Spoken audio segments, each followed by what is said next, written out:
رمضان رمضان رمضان يا حبيب. بسم الله الرحمن الرحيم. إن الحمد لله نحمده ونستعينه ونستغفره ونعوذ بالله من شرور أنفسنا ومن سيئات أعمالنا.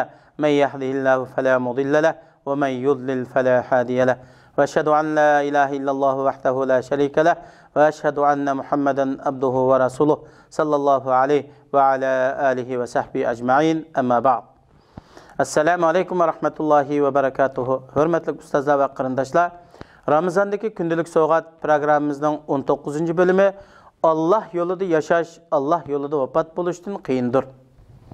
Allah Teala mındaq deydi. Euzu billahi mineşşeytanirracim. Vettaqu yawman turcaun fihi ilallah, thumma tuwaffa kullu nefsin ma kasabat ve hum la yuzlamun. Ayetning tercümesi, sizler şundaq bir gündün, yani kıyamet gününden korkunlar ki, o günde sizler Allah'ın dergahına qaytırılısılar. Andın her kişi kılgan yaxşı yaman amelinin neticesini toluq görüdü. Ularga zulüm kılınmaydı. Yani yaxşı ameller kemeytilip, yaman ameli köpeytilmeydi. Bakara suresi 281. ayet. Ey insanlar! Sizler Allah'ın tarafına qaytıdığan şundaq bir günden korkunlar ki, o gün bolsa kıyamet günüdün ibarettir. O günde sizler hesap üçün Allah'ın huzurunda bolasızlar. Sizlerning her biringlar özünün qilgan qilmishiga ko'ra, yaxshi bo'lsin yoki yomon bo'lsin, shu bo'yicha jazo mukofotiga erishadi. Bu oyatda Alloh taolo harom qilgan, saqlanishga buyurgan jazoni xo'rliqdan yiroq bo'lishga, iymonini mukammal qilish va uning namoz va zakot va yaxshi amal qatorliq haq-huquqlarini rioya qilishga ogohlantirdi. Abu Hurayra radhiyallohu anhudan bayon qilingan hadisda Peygamberimiz sallallahu aleyhi ve sellem mundaq deydi. Allah yolunda çıkan mücahidning misali, Allah Taala özünün yolunda kimning haqiqiy jihad qildiganligini yaxshi biladi. Üzüldürmey nafl ro'za tutgan ve kechisi uxlamay qiyamda turgan kishining misoliga o'xshaydi. Allah Taala özünün yolunda jihad chiqqan kishiga vafot bo'lib ketsa, jannatga kirgizishga, agar sog' salomat qaytib kelsa, ajr yoki g'animat bilan qaytirishga kepil bo'ladi. Muslim özünün sahih kitabida bayon qilgan hadis. İslam peshvosi Ibn Taymiya rahimahullahdan bendiga istig'for etishbek manfaatlikmi yoki zikr tasbih etishmi deb so'ralganda, shayx mundaq javob berdi.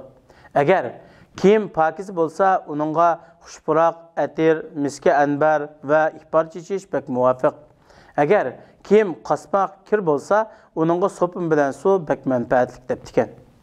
Hikmat. Şeyh Abdülaziz İbn Baz rahimahullah mundaq deydi.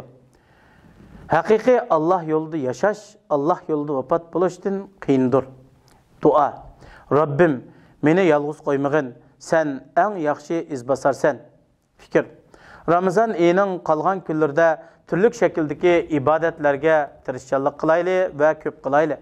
Ba'zi vaqtda Qur'on tilovat qilayli, ba'zi vaqtda istig'for etayli, ba'zi vaqtda nafl ibodatlarni ko'p qilayli. Allah Taalaga yalvarib dua qilayli. Ramazandan keyinmi mushu odatlarimizni tamomlashtirayli. Allah Taaladan bizni va sizlarni mushu ulug' oyda ro'za tutishga va tahajjud turishga yordam berishni, Ramazan oyidagi va boshqa vaqtlarda qilgan amallarimizni xolis o'zining roziligi uchun va payg'ambar alayhisolamning sunnatiga muvofiq qilishni tilaymiz. Bizning va sizlarning ishlaringlarning tutquchisi bo'lgan dinimizni, yashaydigan dunyamizni, qaytadigan joyimiz bo'lgan oxiratligimizni isloh qilishni, yaxshilar uchun hayotlikni biz uchun ziyoda qilishni, yomonliklarimizga qaramasdan o'limni biz uchun rohat qilishni so'raymiz. Alloh taolo haqiqatan eng yaxshi so'ralg'uchi va eng yaxshi umid qilinguchidir. Vassalomu alaykum va rahmatullohi va barakatuh.